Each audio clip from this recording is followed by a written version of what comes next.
Hiya. Jesus Christ. I don't really know where to begin if I was about to even attempt to analyse what I've just witnessed at Old Trafford tonight. This afternoon even. It's not even night. It feels like it's night. It's not even night.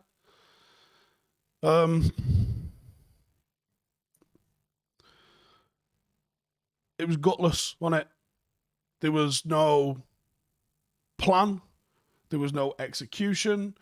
There was no resilience. There was no quality. There was no control. Do you want to talk about the game, or do you want to talk about the bigger picture at play here? We'll start with the game because it leads into the bigger picture. This game was United's first game at home in front of the Old Trafford fans since the Liverpool game. The one thing you've got to do as players that have just had one of our heaviest defeats to one of our biggest rivals is react, okay? Would we all agree that that would be a thing that you would want to see in this, a reaction? And there was no reaction. We happened upon a formation midweek that we decided to throw out against Tottenham, and it was successful because Tottenham were also shit. It did give us a little bit of a platform. We also defended really well. Now, the same thing doesn't necessarily work against every team that you're going to come up against. Unless you're doing what Pep does at the moment, doing what Liverpool do at the moment, when they're absolutely flying, you can worry about what you're going to do. You can tweak what you do. You can change your set-piece plans. But the fundamental plan, your plan A, your way of playing, doesn't generally change week in, week out. When you're not at that level, you need to be reactive and you need to tailor your game to everybody else. Now, don't think anybody here would disagree that Manchester United are not playing football at the level where we need tweaks. We're actually at the level where we need to change our plan drastically from team to team that we're facing. So why is it the same plan against Atalanta, as against Tottenham, as against Manchester City? Because those are three entirely different football teams. Now, the problem with us not having any sort of tailored plan, especially as it comes to playing out.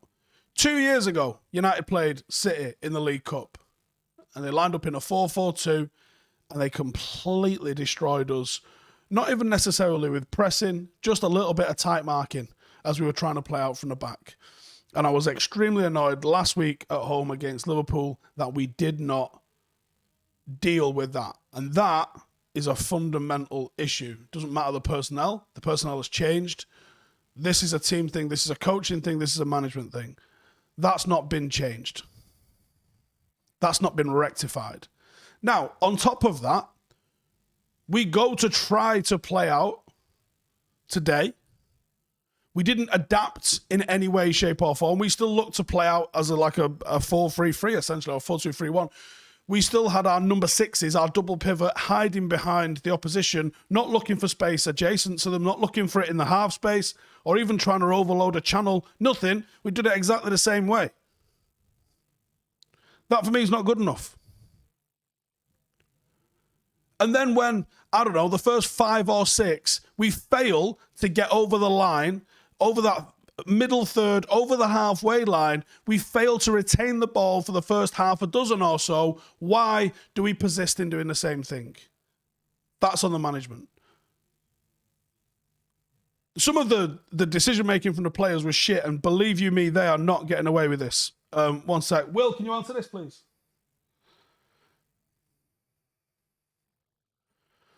It's Bill, just tell him I'm live, but tell him where we are. Some things that don't get fixed have to get fixed.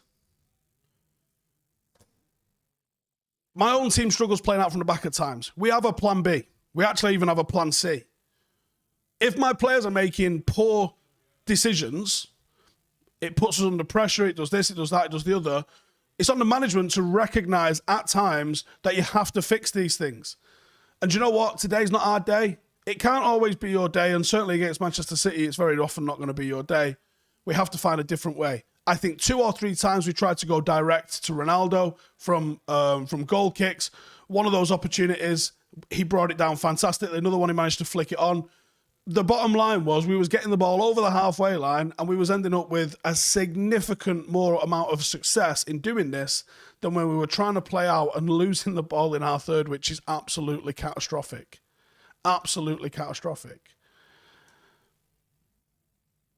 And obviously, I'm a staunch believer in giving managers time. But there's always a tipping point. A lot of people called what I was doing with Ollie blind support. It's never been blind support. I'm trying to understand the fundamental requirements and responsibilities of the job. Up until the start of this season, Ollie's job was to maintain top 4. He's maintained top 4. I mean, we weren't at the meeting where he had his goals and directions set out to him. But you can tell by what the Glazers have done and how they've moved managers on. The 3 managers that they have sacked under Ed Woodward's reign, at least. And obviously, Fergie never got sacked anywhere. When you look at how they've got rid of managers in the past, that tells you precisely what the metrics that you are measured on as a Manchester United manager are. You can agree with it and disagree with it, that's fine. I don't necessarily agree with them myself, but they're telling you the thing that they favour the most is Champions League qualification, because managers that fail to meet that requirement are fired the day they fail to meet that requirement. So that tells you exactly what they're all about. So up until now, what had Ollie's job been? To turn Manchester United around, to have us playing better football, which I think he did up until this season. It certainly was more exciting, certainly transformed the mood of the club, certainly transformed the scope and the makeup of United's squad, gotten rid of quite a few problems in terms of players, and that was his job up until now. When you sign Ronaldo and you sign Varane and you do get the player that you've been coveting for a couple of years in Jadon Sancho, the expectations change. And this isn't just because the expectations have changed and the performance has stayed the same. We are not on track to finish inside the top 4 right now. We are losing and conceding more than Norwich are at home. We are losing and conceding games and dropping points that we shouldn't be dropping. But worse than that is that there is an absolute lack of performance. You can pick up the occasional poor result. You can pick up the occasional win that you didn't quite deserve. But generally, results will follow your performance. And if your performance isn't good, your results will ultimately fall back to that default. We had a couple of decent games at the start of the season. It was a little bit open, but we had a couple of decent results at the start of the season. Then we went through a seriously tricky period, but the performances weren't good in that tricky period either. Then we've scraped some wins. And then you look at some of the things that just have not improved. Some things is 100% on the players, and I really hope some of the players don't just get away with this. Roy Keane's mentioned it time and time again. These players are going to throw the gaffer under the bus. They've done it before, they'll do it again, and he was right. There's not enough personal responsibility placed on players because players are a financial asset, and clubs won't just sack a player the way they're so keen to just sack a manager. Unfortunately, I'm seeing so much wrong. I mean, the fact that we've gone to the 3 at the back, we haven't bought players for that. You don't sign Jadon Sancho in the summer if you're thinking 3 at the back, 3-5-2 is going to be a formation that you play. If we'd have started playing a 3-4-3, that might be something like, yeah, this might be an option for United going forward, but it feels like we've happened upon it because our plan A wasn't working. Why is our plan A not working? Luke Shaw and Harry Maguire have just absolutely capitulated this season. I have no idea what those two are about. I have no idea how we can't defend. Basic fundamental principles of football you are taught before you leave primary school. Things about getting tight to your man in the box, getting across the ball, protecting the front post, just checking your fucking shoulder. Basics. This isn't some Pep's not pulled out some absolute madness that people are going to be writing books about today. They put crosses towards the back post and we've not dealt with it. It's the most basic fundamental shit out there. Now, I saw a little stat, which was not a stat, sorry, a little line. Juventus have gone into I think it was Juventus anyway, have gone into sort of a bit of a camp to try and rectify their results. They're going to spend a week at the training ground. They've got dorms there, and they're not letting them leave until then. And half of me thinks, I think this United team needs to do that. They just seem to me like, look, there's obvious points in coaching which are not having it at the moment. They're not having it at the moment. And that thing needs to be better. And I am questioning, can Ollie get us out of this? And I think the last couple of weeks have shown me, I don't think so. Either he's allowed the squad to become so imbalanced that he doesn't know how to get the best tune out of it, and I think that's ultimately on him, or he hasn't been able to figure out how to get the best out of what he's got at his disposal. A lot of people judge a team by its ceiling, and it's the wrong way to judge a team, because that's not what wins you and loses you games. Ronaldo might be different, maybe, but what a team lives and dies on is its weakest link. Unfortunately for United, we've got two on paper very weak links, but in reality we've got tons and tons of weak links. People still talking about Conte. We've got to give it to Mikey in the comments here. That's why Conte was the way to go. He's hard enough to demand the best or bench you. Ollie seems too nice or dependent on the same 11. I don't think he's necessarily too nice. In fact, I know he's not nice in behind closed doors. Whatever he says in public is different. But ultimately, if you move to Conte, and bigger picture problem with Manchester United, there is no succession plan. Ollie was given the job on the back of the performance in the 13 games, and they needed to sign somebody up quick because 11 players were facing contract expiry and weren't going to sign it up until they knew who was going to be the manager that they're committing their future to. They've looked at the run that United have just had. The players seem pretty happy with him. These players are going to commit their future. Now, ultimately, that could have ended up being a mistake. Some will say it definitely was. But that's the reason why Ollie was given the job, on the back of performance in the job. Now, the lack of planning to get Ollie the job in the first place was a worry. I said it time and time again. Once Mourinho was in, it's now start time interviewing other managers for this job, because the clock is ticking. And I think the reaction like last week showing you that United aren't even thinking about any other manager.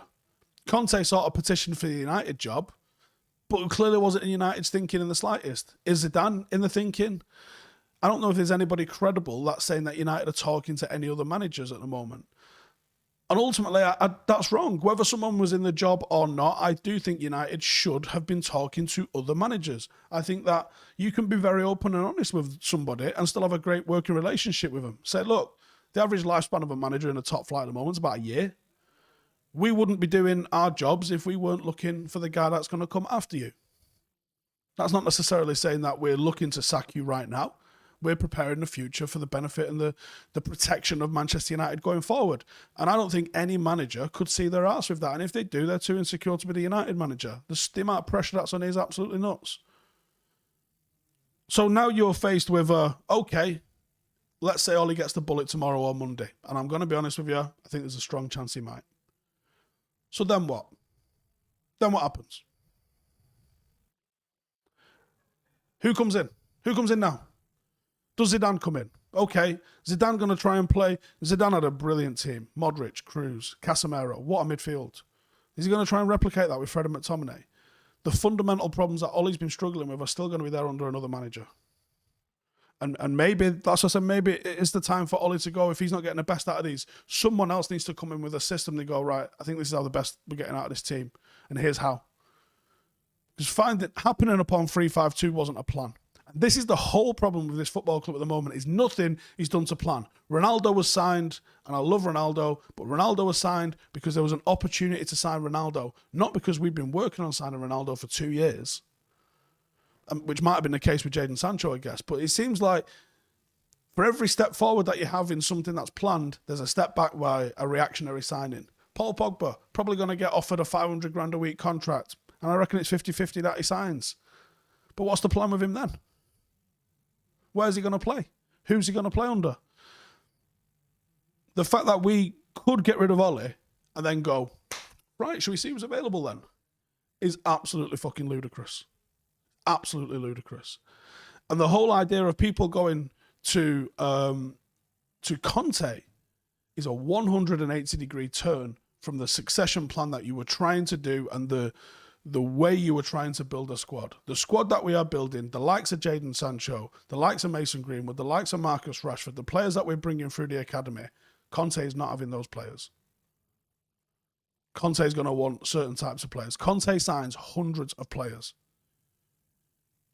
And do you know what? I'd love us to sign hundreds of players. I'd love to sit here and tell you that I think that's probably feasible with our board. But you know the truth and I know the truth is that this board isn't interested in bringing in another manager for manager to waste money on signings, particularly when they're older signings that aren't going to have any sort of resale value. That is not in the Glazers' operating system. It really isn't.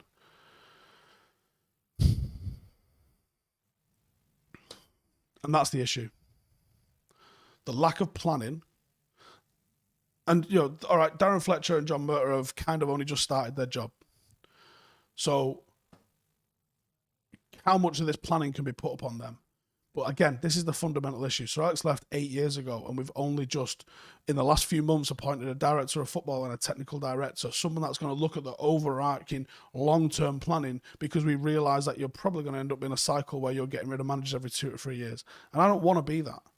People go, that's too idealistic. Well, yeah, guess what?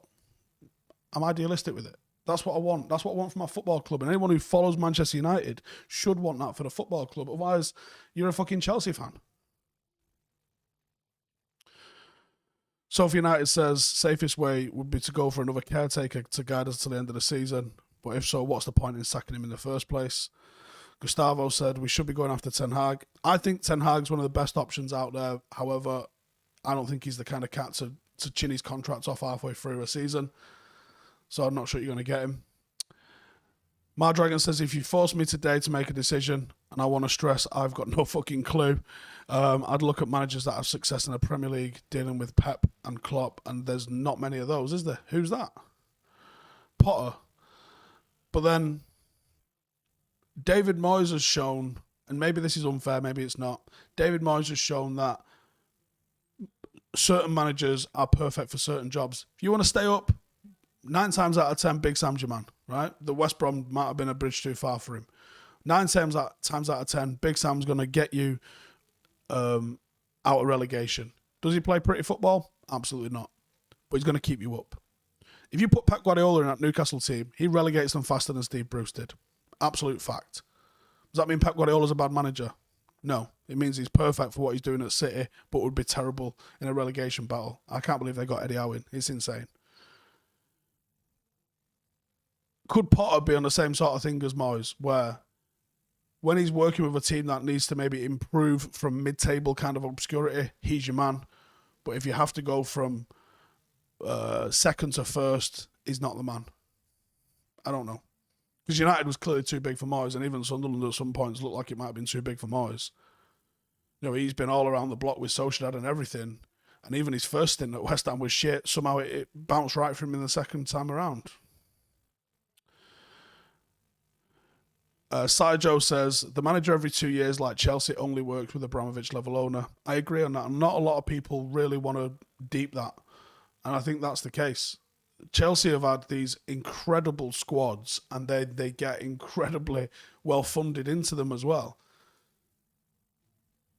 So you don't always necessarily need a massive overhaul to get that Chelsea squad singing. It's class as it is. And their academy is one that's topping the table and winning the Youth Cup constantly too.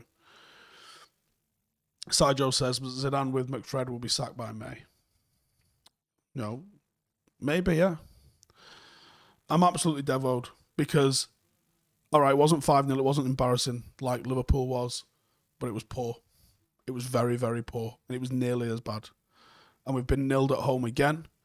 And you know what? If it wasn't for some absolute heroic saves from David De Gea, it could have been 5-0.